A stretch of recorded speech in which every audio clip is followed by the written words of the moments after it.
కథ మా దేవర కథ.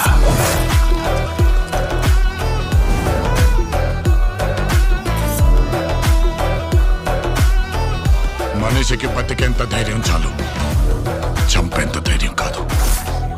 కాదు కూడదు అని మీరు మళ్ళీ ఆ ధైర్యాన్ని కూడగలిగితే ఆ ధైర్యాన్ని చంపే భయాన్నైతా. నువ్వున్నంత వరకు ఈ కుండ మీద నీ మట్టి దేవర.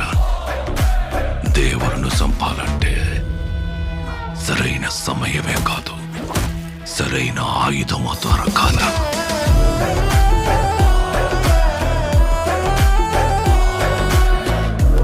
ఎప్పుడు చూడు పిల్లతనం పెరిగితనం వాడుతూ ఎట్టాగే. కొంపతీసి బరిలోకి దిగుతావైంది. ఏం మాట్లాడుతుంటావు? చంపేస్తాను నన్ను. ఆడికి వాళ్ళయ్య రూపం వచ్చింది గాని రక్తం రాలేదే.